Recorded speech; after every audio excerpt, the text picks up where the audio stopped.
मेरे गुरु अरविंद केजरीवाल जी का धन्यवाद करना चाहती हूँ, जिन्होंने मुझे इतनी बड़ी जिम्मेदारी दी और इस जिम्मेदारी के लिए मुझ पे भरोसा किया। ये सिर्फ आम आदमी पार्टी में हो सकता है, अरविंद केजरीवाल जी के नेतृत्व में हो सकता है कि एक फर्स्ट टाइम पॉलिटिशियन एक राज्य की मुख्यमंत्री बने। मैं एक सामान्य परिवार से आती हूँ।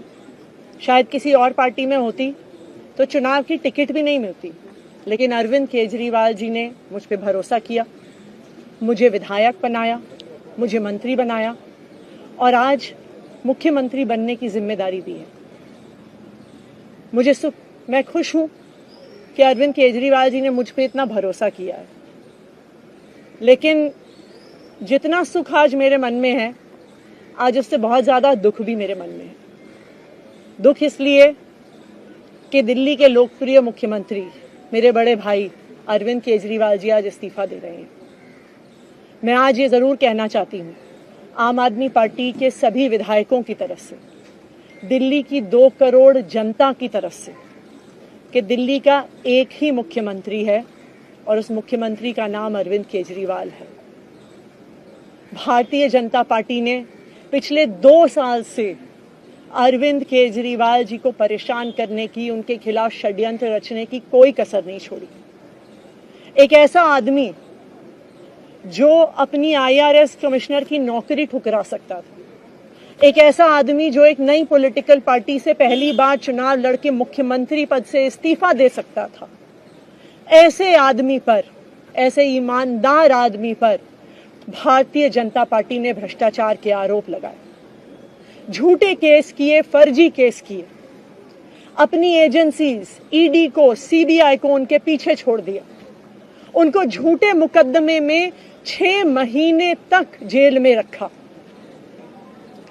आखिरकार सुप्रीम कोर्ट ने उन्हें जमानत दी और सुप्रीम कोर्ट ने सिर्फ उनको जमानत नहीं दी, सुप्रीम कोर्ट ने केंद्र सरकार के मुंह पे तमाचा मारा, उनकी एजेंसीज के मुंह पे तमाचा मारा। उन्हें कहा कि इनकी एजेंसीज, केंद्र सरकार की एजेंसीज एक पिंजरे में कैद तोते की तरह हैं और अरविंद केजरीवाल जी की गिरफ्तारी गलत थी।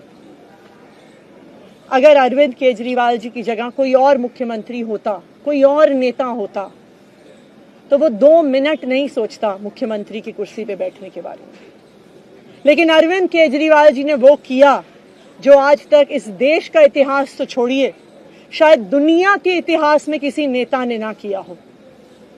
उन्होंने कहा कि मेरे लिए सिर्फ सुप्रीम कोर्ट का फैसला काफी नहीं है, मैं जनता की अदालत में जाऊंगा। जब दिल्ली की जनता मुझे कहेगी कि हम तुम्हें मुख्यमंत्री के रूप में देखना चाहते हैं, जब दिल्ली की जनता कहेगी कि तुम ईमानदार हो, तब मैं मुख्यमंत्री की कुर्सी पे बैठूंगा। मुझे नहीं लगता कि हमें लोकतंत्र के इतिहास में ऐसा कोई त्याग का उदाहरण मिलेगा जो आज अरविंद केजरीवाल जी ने देश के सामने रखा है। दिल्ली भर में लोग बहुत दुखी हैं अरविंद केजरीवाल जी के इस्तीफे से। कल शाम मुझे एक बुजुर्ग महिला मिली, जब उन्हें खबर मिली थी कि अरविंद केजरीवाल जी ने इस्तीफा दे दिया है, वो रोने लग गई। उन्होंने कहा कि वो मेरे बेटे की तरह हैं, उसको इतना परेशान किया है, उसको इतना परेशान किया, उस पर झूठे केस लगाए। और उन बुजुर्ग महिला ने कहा कि मैं घर घर जाऊंगी, मैं घर घर जाके लोगों को कहूंगी कि मुझे अपने बेटे को ही मुख्यमंत्री बनाना है।